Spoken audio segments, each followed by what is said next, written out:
Alrighty boys, welcome back to Pikmin 2 Regrown. In the last episode, we explored the Awakening Wood, the Hole of Beasts, and the White Flower Garden, and we discovered a new type of Pikmin, the Yellow Pikmin and the White Pikmin. And today, we're gonna go back to the Awakening Wood to explore the rest of the area that we can. So we had a pretty eventful day yesterday. Like I said, we got some more Pikmin. We did a ton of stuff, so hopefully we can continue that production today. Find some more caves, find some more stuff, but this dumbass has something to say. Good morning! The white Pikmin are lodged with the purple ones in my hull. The two types are sleeping well. Do not quarrel. I have made them most comfortable. You can call out the white Pikmin by standing in the light beneath me and pressing A. On a separate note, be wary of overworking yourselves. Taking a break can be courageous too. To retire early for the day, press start to access the radar screen, then press R. Yeah, we're not doing that. We're not doing that. Maybe a little later when I have nothing to do, but for the time being, we're gonna rock out with our cocks out.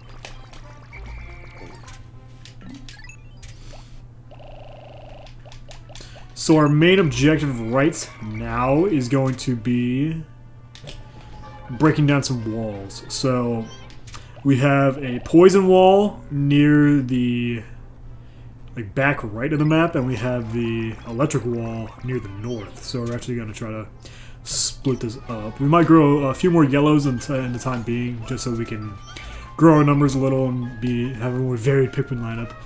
But I'm going to run over there so I can get these Pikmin on this wall as soon as I can, just so we have the most amount of time to just run around.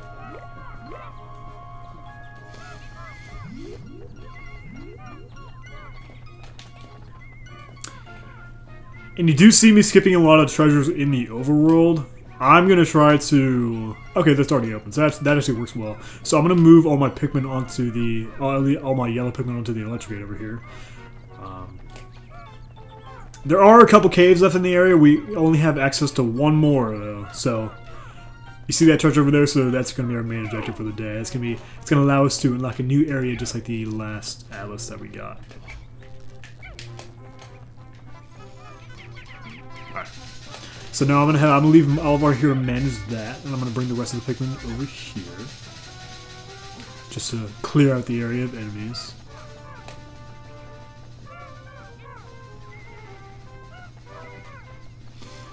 And we've kind of already opened up the map about as much as it can go until we get the last type of Pikmin in our lineup.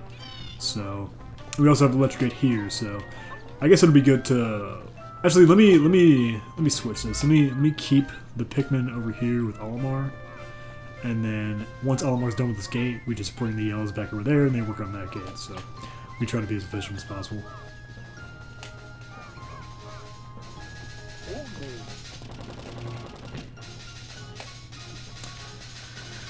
Alright, looks like they're almost done with that. I might as well fast forward till this wall is done.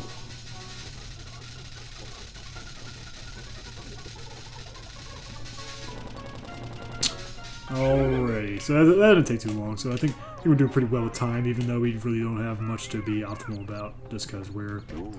Like I said earlier, we kind of opened the map a lot. Let me check if this is a... Okay, it's not.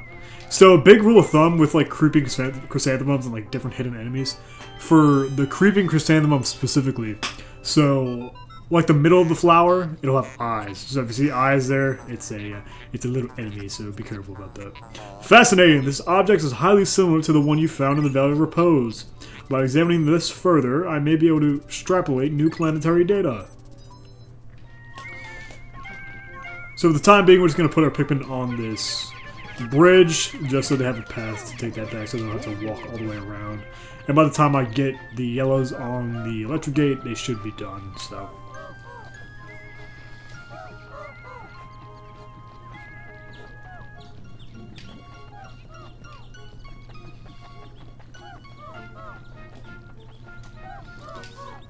So this type of puzzle actually does require 2 captains, I believe. I probably should have done this sooner. But... Let me see. I think I can take some of the purples here. Just get this lifted up. They might try to go that way, but if they don't... we can just let them kind of like mull around on this bridge until it's done, and then the excess Pikmin would help when we get it, and they just bring Louie over there. So hopefully that's kind of what they do. But they might just turn it this way. Either way works, is honestly. They're actually gonna turn this way, so I'm gonna leave. I'm gonna leave the rest of them on this bridge, and then just bring Louie back.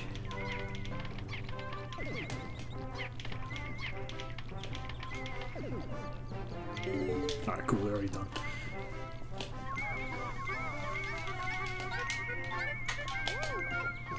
And while they carry that back, I'm gonna go ahead and bring Louie over here.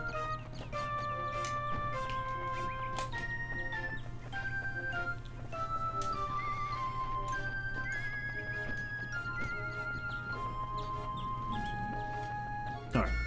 So now that we're here, the best way usually to do this puzzle is to throw every Pikmin you have on top except for just a couple. So you leave one captain on the scale like this. You throw 2 Pikmin on top so it outweighs him because he counts as 1. All of my counts as 1. You walk him up here, switch back, and then just toss the last 2 up here. So, actually we do have a new type of berry here, but I'm going to avoid that for the time being. These are just anode dweevils, so they really can't kill our yellows, so the best course of action is probably just leave them up here.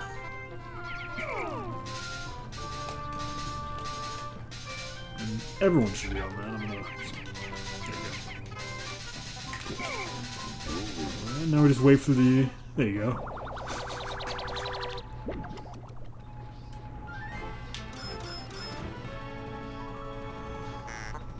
The geographic projection. This hemisphere also contains a hidden microchip. I will attempt to decrypt the stored data. Decoding complete. As I surmise, this chip contains additional topographic data.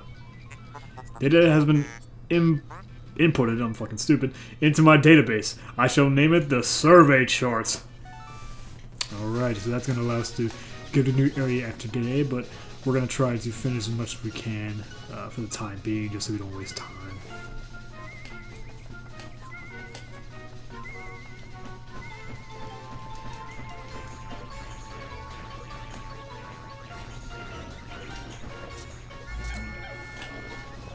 So I guess while we wait, we can go ahead and clear some more stuff around the map. There really isn't much more to clear, kind of like I said, but there's a bridge here, which I believe is going to lead us to more treasure, so that's always pretty cool.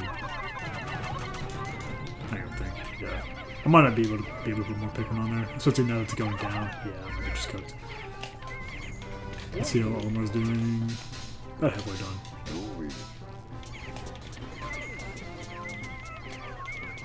Oh, there's a ramp here. I'm stupid. Okay, so this bridge is actually new to Pikmin 2, so I guess there's more treasure over there. And you can see our treasure radar's going off, so that's a pretty good indicator that there's some treasure here. So I'm actually going to call these guys off. See who's over here. Yeah, so there's some treasure over there.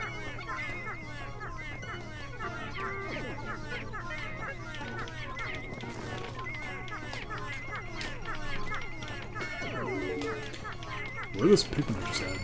Oh, down there. Okay. Alright, that means Olimar's done with this wall.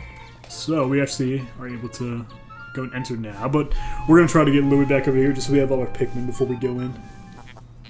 So you have at last reached the higher ground. Congratulations are in order. Wait, what is this? My seismic sensors are picking up tremors deep below. What forces at work in the depths of the planet? Alright. So I might actually get these Pikmin to go ahead and bring this other treasure back, just so we don't have to grab it later. If you can reach it. I guess not. Maybe I can get them to... Yeah, okay, cool. Yeah, so if Pikmin are like kind of disconnected like that, or like not with you like that, you can pilot them with the C-stick, just so you don't have to like throw Pikmin directly on things. And they brought back this treasure.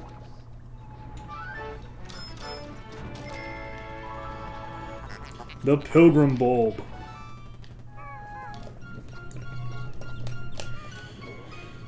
I might as well try to get this dice as well, this die.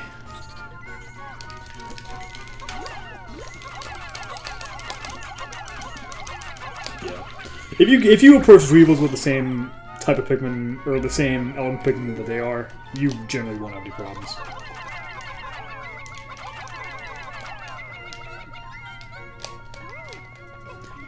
In the meantime, I guess we'll get the Pikmin on these ultra bitter berries. So this is a new type of berry. Instead of the ultra spicy berries, it's going to be ultra bitter berries of purple. They're going to give us another type of spray when we get 5. I actually have not got any spicy spray yet, but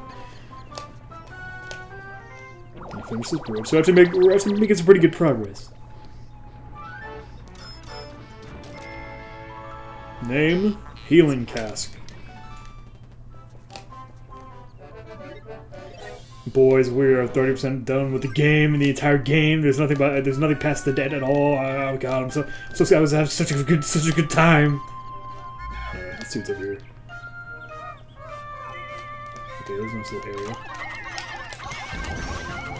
Oh, okay, so that's actually a new type of enemy as well. That's gonna be I mean, you saw it for half a second, but that's gonna be an iridescent glint beetle. It's actually gonna be a gold version of the flint beetle that I don't even think we've encountered yet, so it's a pretty cool new encounter.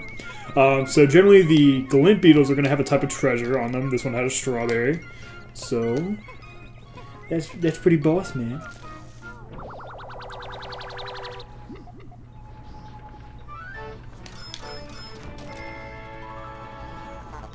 We have the Chance Totem. Alright. These are also a new type of enemy, I guess. Not really an enemy, but more of a creature. This is going to be Spectrolid. These are yellow Spectrolids. They're usually just going to drop some nectar. There are some different color Spectrolids that may drop different kinds of, like, sprays and nectar and things like that, but these are kind of just pretty basic, so. What else do we have to do today?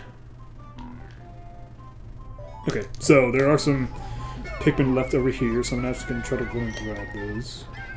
Yeah, so they're just sitting on there.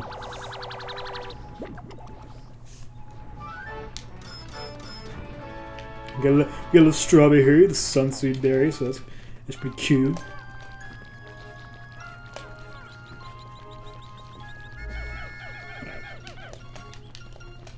So I would show you guys that way. Okay, oh, yeah, that's a pretty good example of the chrysanthemum eye thing I was talking about. Alright, we have a new type of berry here. Astonishing! This purple berry contains an ultra bitter essence. It does not appear to have any monetary value, but I shall research potential uses for it. Bring me another specimen. Yeah, so back to what I was saying. So you see the eye on the plant there? That means it's a creeping chrysanthemum, so be careful when you approach them. We're actually not going to go over there yet, just because we need the last type of Pikmin to go over there. But for the time being, we're going to try to rush to the last cave. So.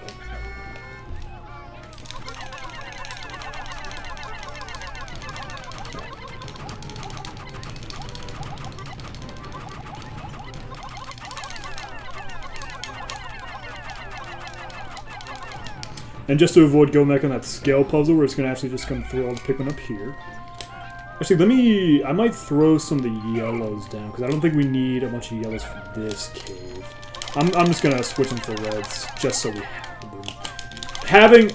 Having access to all the Pikmin is always a good option, unless you know for a fact there's no type of hazards or anything that involve that type of Pikmin. So, if we knew for a fact there was no fire in the cave we're going to go to, then we can just skip on the red Pikmin, but even without fire, they still have their uses. They're kind of a less risky Pikmin for combat use comparative to purples, because you don't really want to lose purples, but reds you can spawn as many of them as you want, so it's not that big of a deal. And we're actually going to test something here. I'm not actually sure if you don't have both your captains that they won't go in the cave. So I guess we'll check that out. We're just going to bring Olimar. Louis might come in, he might not come in, so I guess we'll see how that works.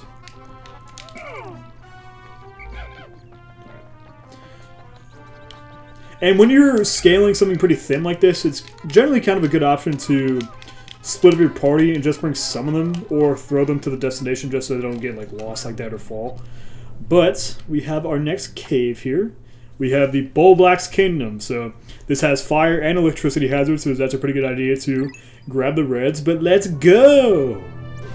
Okay, Louis does come in, so I guess you can do stuff across map with Louis and then just bring him. I mean, he doesn't have to be there to go in the hole, so that's pretty cool. But another major difference between Pikmin 2 Regrown and Pikmin 2.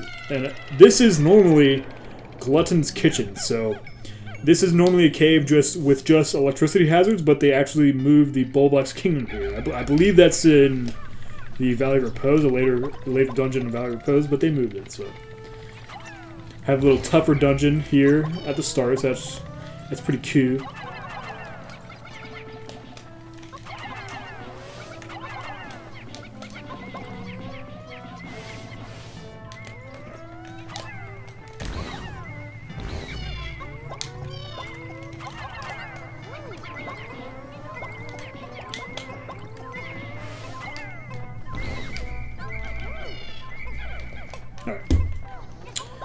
So the fire guys are up there, so I'm going to try to aim my reds up there instead of everybody else. Okay, I'm just going to throw fucking everybody, I guess.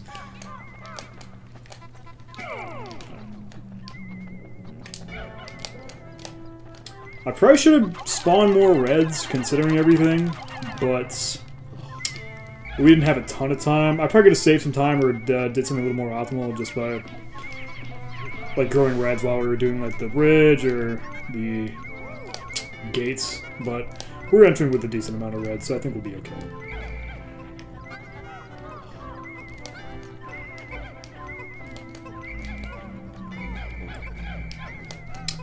That looks like the only treasure on the floor, so I'm going to go ahead and position myself near the exit. Oh wait, okay, I heard a Dweeble, so not the Dweeble took them. Someone gets a fire Dweeble? Yeah, so. Pikmin, I mean, the purple Pikmin kind of just like murder him, so. Alrighty, pretty simple floor, but the Bulblax Kingdom has some much more great enemies awaiting us, so.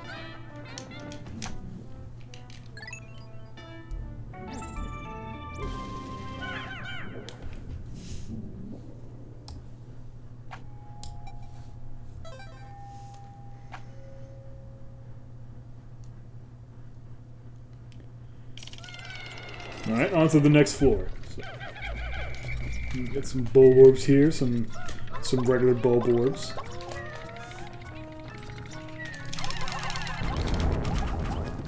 Yeah, but purples kind of just annihilate everything in this game. If you have a decent amount of purples in your party, you're probably going to be fine.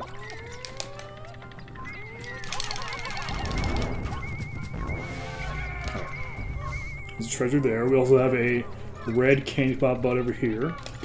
I'm probably just going to keep in my party now, especially considering we don't have a lot of yellows to chuck in, and I don't want to sacrifice any of the whites or the purples. I probably could have came in here with fewer whites, especially considering there isn't any poison, but hindsight's 2020. Where's Louis?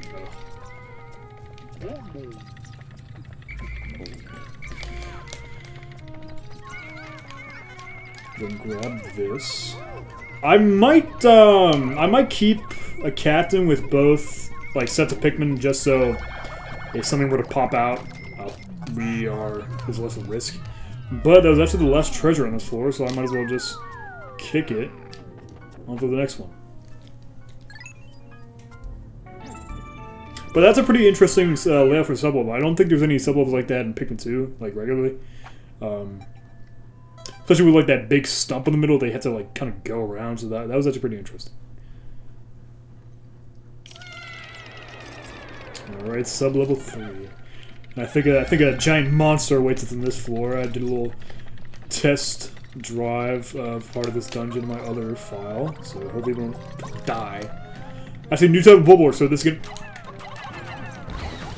That's gonna be an orange dwarf Bulborb, I believe. Either that or like an... I don't know. I think it's like an orange one. Some of them are like, have like... Alright, that's a bomb rock, so that's a new hazard, so... Bomb rocks were in Pikmin 1, but they're different in this game. You cannot pick them up like normal, or in Pikmin 1, you were able to like grab them and kill hazards with them. In this game, they're kind of just more just hazards. They're not like tools we can use. So very commonly, they will fall from the ceiling. They are instant death if any Pikmin gets caught on them. So checking around different floors with just like even like a small squad of whites is usually the best practice, just to trigger all the traps. Another bomb rock, see, but some hazards will only spawn when you have almost an entire party of Pikmin with you. So it's always just better to err on the side of caution. Don't commit to anything too soon without, you know, scouting it out first, or else you'll probably have your entire squad die. So another bomb rock, see? Yeah, okay, we're gonna fucking die. They're digging over there. They're fucked. They're fucked. Come over here! Alright. I'm honestly shocked we did not lose anything there. Another trigger for hazards. If you're carrying a treasure, there's a pretty big chance something will fall on you, so even though you have a lot of Pikmin on a item, they might not be able to outrun the hazard, so it's always good to keep an eye on everything.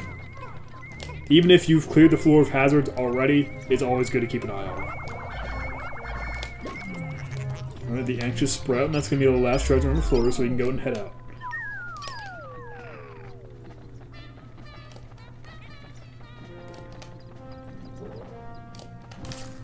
Oh. Okay, yeah. So that's also another ceiling hazard. So a egg of Matites can randomly fall. So I guess this just goes to show what the developer is going to use later to try to kill our Pikmin. So.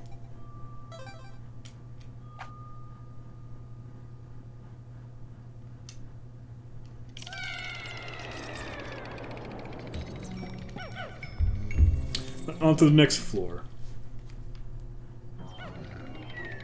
Alright, couple new enemies. Okay, here we go. So this is another new enemy. This is a Bulbman. Kind of just looks like a normal Bulborb, even though it's a little smaller.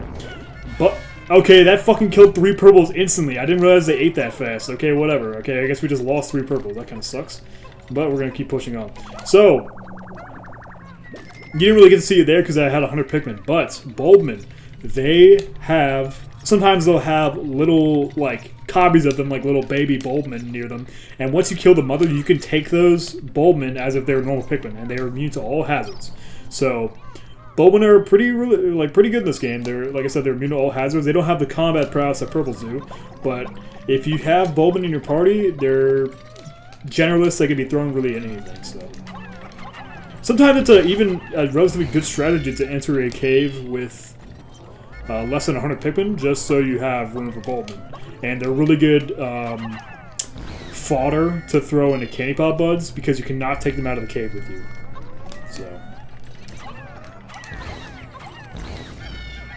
Alright, another new enemy type, we have Orange Bulborbs. So, you kind of see them, you see like the one I'm looking at right now, kind of see his eyes are kind of open. That kind of indicates that he's a little more aware than some of the other Bulborbs. So they have a much bigger radius of like aggro radius. What the fuck did I just say? Aggro radius when you approach them. So if I can approach them from behind and get a little too close, they're a lot more alert than regular Bulborbs. So they will wake up and attack you. But as are most things in this game, they kind of get destroyed by purple Pikmin.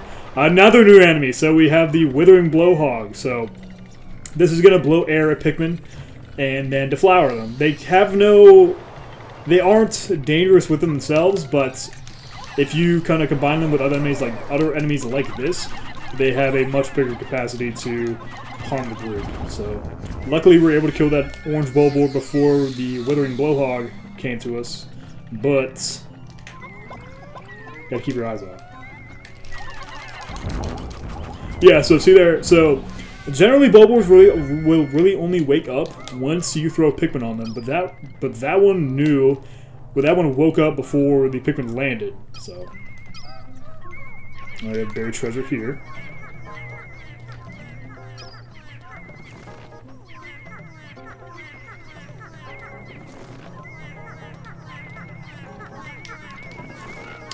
I always like to try to avoid putting my entire party on, like, digging like that, just so in case, like, a bomb rock or, like, something else falls, they all won't die, but it seemed like there was nothing there at the time, so.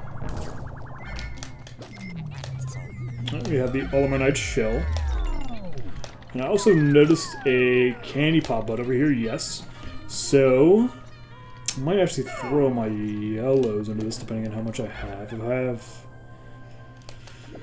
Oh, I might throw some reds in there actually. Even though we had a red candy pop bud earlier to kind of show that we need reds, I might just sacrifice some other reds.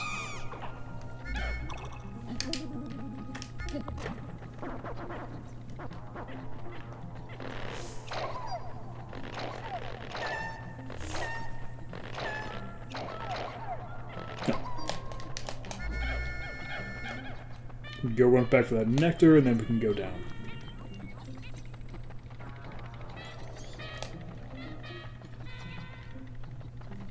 Alright, this is bad. Okay, I only got a couple. That sucks. Whatever.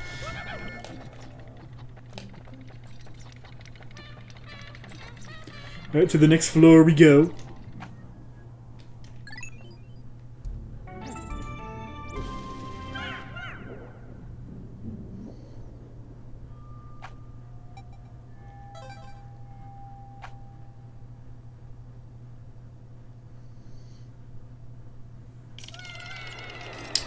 Alright. Okay, so here's where the electric hazards come in. So, we have new enemies. These are anode beetles, I believe.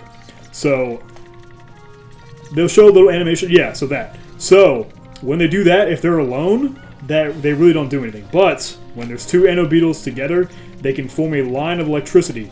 And that will instantly kill any Pikmin that touches them, just like regular electricity. So... It's always good to err on the side of caution when approaching those, just so you know none of your Pikmin will instantly die, because there might be one you don't see or anything like that. So I might actually throw more reds in this purple candy pop bud. I'll do half and half, aka I accidentally threw one yellow in, but. Yeah, if you have a little more experience with the game, and you know kind of like when the electricity procs or when it pops up, you can fight these things with purples, but a best practice is always fight an elemental enemy with the same element, so... I'll probably... I kind of want to split up my party, but that enemy over there kind of tells me I shouldn't, so that's going to be a dwarf Bulborb, if you can see them behind the anode beetle. That usually indicates that there is a... what is it? Dwarf Bulborb? It's a dwarf bull bear. So that's kind of going to indicate there might be a full-grown bull bear on this floor. Bull bears are generally the toughest regular Bulborbs in the game, besides like a select few like bosses or like mini bosses or whatever. They are extremely tough. They have a lot of health. They eat a lot of Pikmin at a time. I think they eat like up to 7 at a time, depending on how many they can get in their mouth.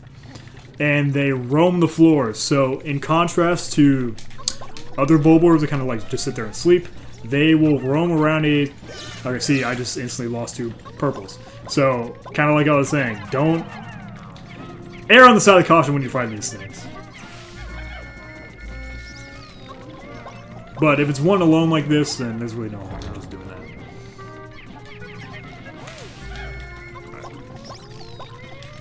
But these dwarf bulbears, they are a little more alert than regular. Okay, there's another iridescent glint beetle. I didn't even hit it. I wish I could show you guys what they look like. But they're kind of just like a golden beetle. But I guess there is no bulbear on this floor. We probably would have seen them by now since they're roaming around. Unless he's kind of just like trapped in the corner somewhere.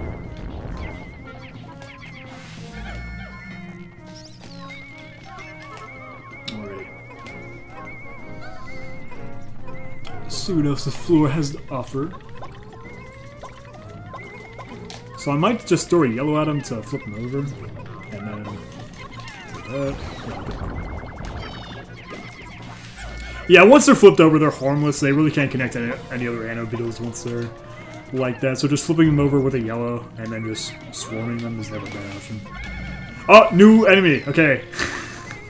This is a Wollywog. It is I think it's just a gray Wollywog. Either that or it's just like a Wollywog without a title. So, these enemies are going to jump up and then try to land on your squad. And they will instantly kill anything that come into contact with them, like a lot of the enemies in Pikmin 2. In comparison to Pikmin 1, they're a lot less... or they're a lot more harmless than this one, just because we have purples and, you know, but they are still pretty dangerous. With purples kind of make them a cakewalk, but like in Pikmin 1 and different games that have them, they are extremely tough to deal with sometimes, so.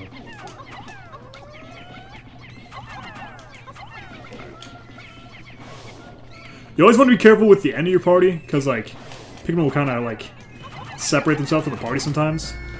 And if you run into a hazard like that, especially electricity, you're not going to get it back. So it's always good to watch out for that type of stuff.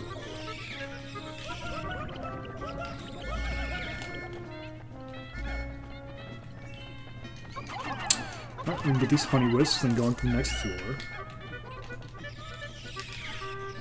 You should have my purples flowered. Yep. Alright. So even though we've already lost 5 purples, we still have gained a couple since the candy bud gave us 10, so I think we're doing pretty good.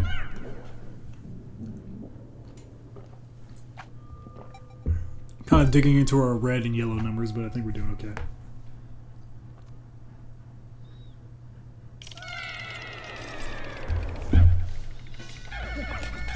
On to the next sub-level.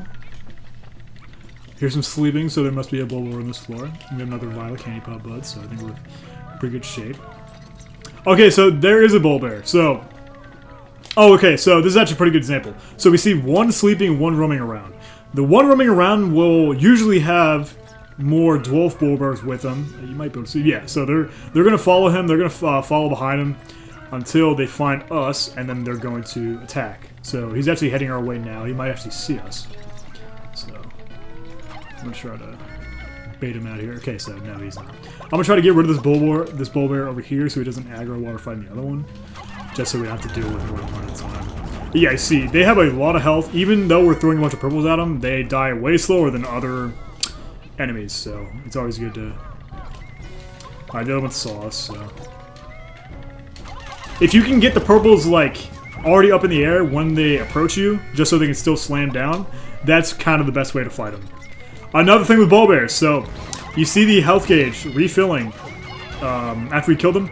They are technically in like what's the word? Immortal. So they will wake back up, or they will come back alive by the time they get, I believe it's half health, if we don't put them in the ship. So.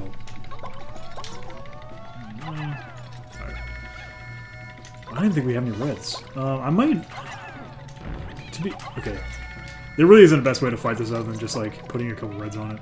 We kind of don't have many Pikmin to throw in that candy pop bud, so I might sacrifice some whites because purples are extremely valuable within themselves. I might throw some yellows, honestly, because the electricity most likely won't show up for the rest of the cave at 12. So I might throw the yellows in here. Oh, tomorrow. Oh, fine. Cool. Alright, and then throw the rest in here. Even though it is only a couple of reds, it's still better than nothing, especially since we're running out, kind of.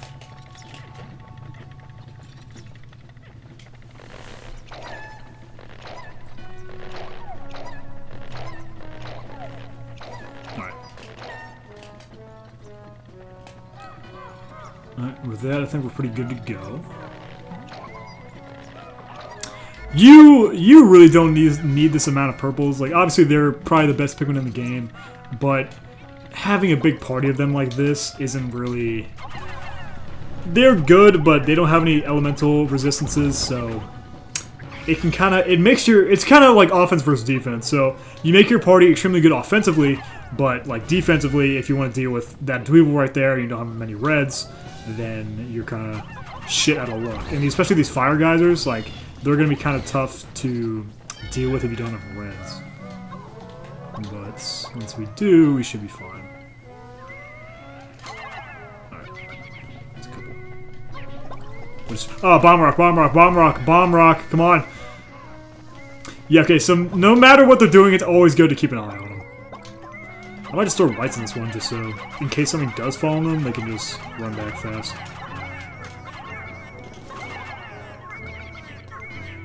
still don't know how much it's gonna weigh, so hopefully it doesn't weigh too much. Okay, 20, cool. That works. Alright. I'm gonna throw reds on here. You know what? You're gonna want to watch out for these Dweebles, because they will pick up treasure and just kind of just stop in place. They're not gonna kill any Pikmin that are carrying the treasure, but they will disrupt the process of carrying it back, so. But we do have every fossil on this floor. That was a bad idea. I might just go ahead and run to the exit just because the Bulber is dead. I just gotta find it. Oh, there it is. Cool. Yeah, once you kill every enemy on the floor, like besides something dropping from the ceiling, which is pretty unlikely because you're not gonna move your party around, you can kind of just like go ahead and try to find the exit. Once the treasure's done, there's really no reason to stay on the floor.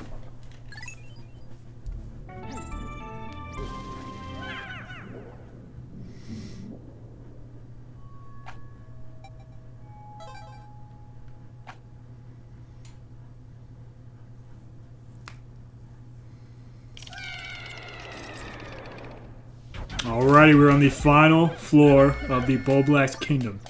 I actually don't know what the boss is in this area, so I'm probably gonna be as surprised as you. But I think I see some eye stalks over there, so I think I know what it is.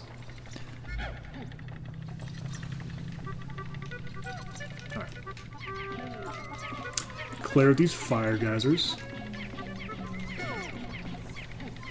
If that one will fucking do his job.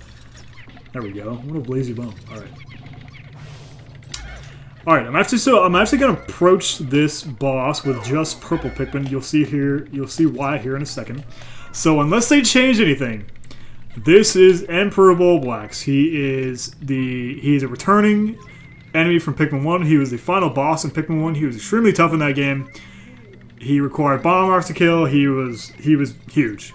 But in this game, in Pikmin 2, he is kind of a bitch.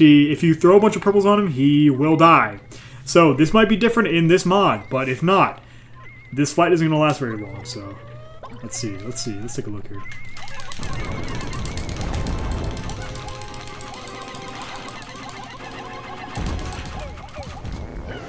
Alright, definitely not as bad as Pikmin 2, but... Okay, 2 died there. I guess he stomped him out, but... Still a pretty lax fight. Alright, we have a new item here. My initial report indicates that giant Bulblax spat out some sort of object. It looks fascinating, but it's drenched in that creature's internal juices. Disgusting. Oh, don't roll your eyes at me. I'll store it for you. A new item, we got his corpse, so we're gonna make a bag today. Go here. Okay, I might actually troll. I feel like the entrance to the cave should have indicated that there was some water on the floor, so we might not be able to get all the treasure in the Bulblax Kingdom on our first visit. We can always come back and just grab them, but I guess we're not going to get everything for the time being, which kind of sucks, but it is what it is. Let me take a look here. Let's take a look. Alright, that guy's gonna die. Oh, fine. I'm just gonna wait for that treasure to go up in the chute so we can... If they have it. I'm sure they do. Let me check. Okay, cool. We got a new upgrade here, boys. Name, Forged Courage. This material has perplexing properties. I will try fusing it with this spare spacesuit. Processing complete. Success! Behold my latest invention, the Scorch Guard. Thanks to the heat-resistant alloy, the suit is now impervious to fire. Alrighty, so now we are immune to fire, so we can walk into fire geysers without getting hurt. So, in general, Olimar and Louie are pretty immune to most of the hazards in this game. Like, besides, like electricity and fire, now that we're immune to it, we won't have much of a problem, so... That's probably why it was telling me to get reds. So I don't even think we have enough reds to carry this. So actually, well, we can just use the other Pikmin. We just gotta clear out the geysers with the reds, so hopefully we can go ahead and do that.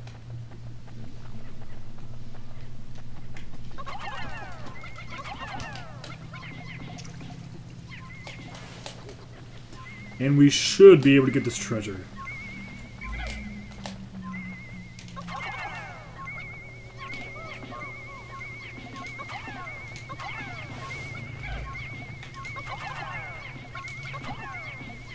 Alright, let's see how much it weighs. It shouldn't be too heavy, but yeah, 10. Okay, so we can probably just carry this one purple. I might as well try to clear out these guys that are down here, because I don't think they're going to try to walk through the water unless they're really stupid. But I might just bring the lights so it's faster. Some lights I have. Oh, we have enough. Cool.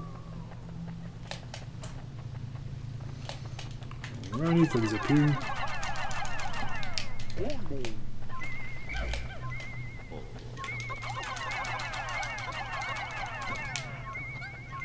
Hopefully they don't try to go down the middle. Okay, cool. I thought they were about to for a second, but they did the fucking 180, so we're fine.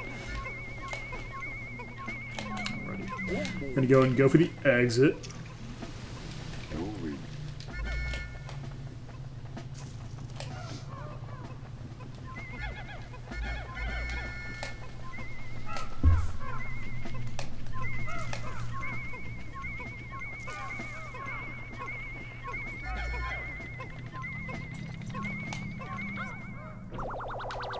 We're getting an animation for this, which is strange, so... Because I think it's just a normal treasure. Name, Gyroid Bust. Okay.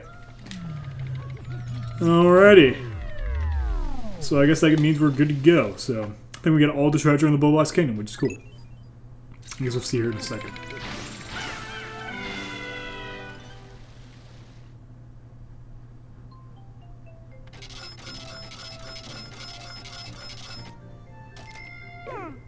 Lost 8 Pikmin, which kind of sucks, but we gained enough back through the candy pop buds, so it shouldn't be much of an issue. And we did all this treasure, so bang, we did it. We did it, yay! Alright, back to the Awakening Wood.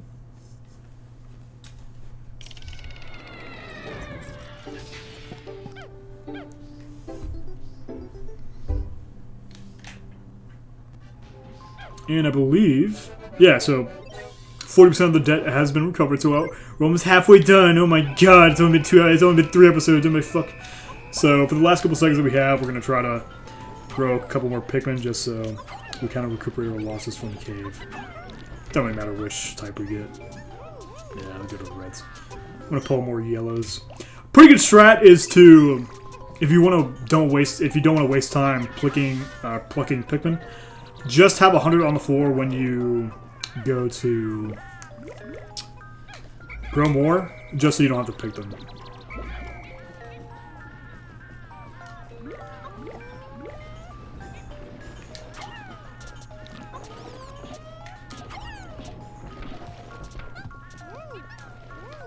Yeah, so you do have to pay attention to stuff like that. So I think the whites and the purples bring like enemies and objects to whatever onion has the least Pikmin. So since I have the least amount of reds, it's going to automatically try to bring them to the red onion when in reality, I want them to bring them to the yellows because we get more value out of the 1 pellets if we bring yellows.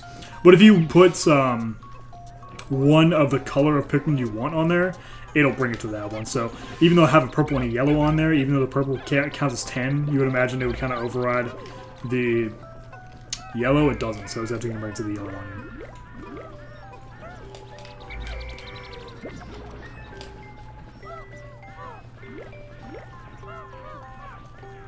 Also, I don't think I mentioned these things. So I don't remember what they're called, but they're going to try to eat all the berries on the berry bush. So you can kind of just... I don't think you can throw them at them directly, but you kind of just throw more Pikmin at the stem, and it'll go up and knock them off, and you just kill them. But without further ado, I think we have everything we're going to do today, so might as well go ahead and end the day.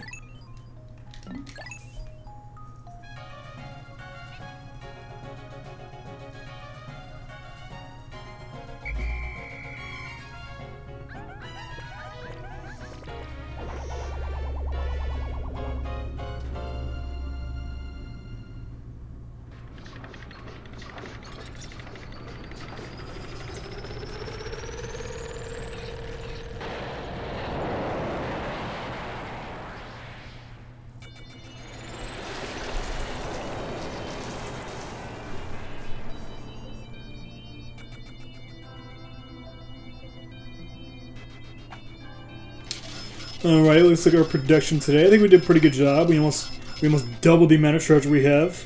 So, got all the treasures in all the caves that we went to, so I think we did pretty good.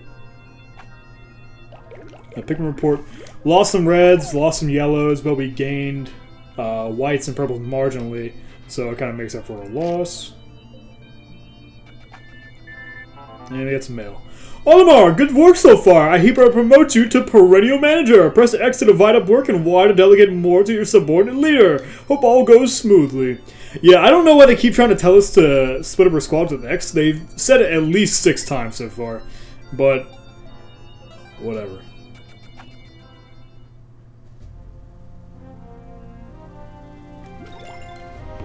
And with that, we also unlock a new area. So we have access to the new area, the Perplexing Pool. So that'll give us a lot more variety in our areas, and give some more adventures. But before we sign off, we're gonna go check out some of the logs on the Picklopedia. We got some new entries. We have the Spotty Bullbear, Dwarf Bullbear, Bulbman, the Dwarf Orange Bulborb, the Orange Bulborb, and here's the Glint Beetle I was talking about. It's kind of just a gold version of the Flint Beetle, which we have not met yet. Anode Beetle, the Fiery Dweevil, the Wollywog, the Crimson Candy Pop Bud. We have the Unmarked Spectralids, Figwort, and the Dandelion. So that kind of goes over the new stuff we met today. And we'll check out the Emperor Bulblax's log. Emperor Bulblax, Oculus Supremus, Grubdog family. The largest member of the Grubdog family is normally found buried in the ground, with only the stalks of its eyes exposed. This camouflage allows the predator to surprise smaller creatures and use its long, adhesive tongue to capture prey. The thick hide and angular hump give the organism a distinct rock-like quality. During the rainy season, moss grows freely on its hump, making it nearly impossible to distinguish this lethal predator from a stone. I think something I didn't go over as well, you can kind of, in the log, you're able to throw, let's go to like the orange billboard. You're able to throw pick carrots at it, and it'll show you its attack pattern. So if you're kind of having trouble with an enemy, you can go in and check out how they eat or their animations just to help you out. So that's a pretty cool touch. Alrighty. But with that, I think we're going to call this episode to a close. We did a lot today. We explored the Bulblax Kingdom. We opened up the map of the Awakening Wood a little more. We kind of got a setup for our return visit, and we unlocked the new area, the Perplexing Pool. So I think we did a lot today. I think our production has been pretty good. So thank you so much for watching. I really appreciate it. I hope you're having a good time. I hope to beat the entire game pretty soon, but I hope you stick by me until I do. So thank you again for watching. Bye bye, yay!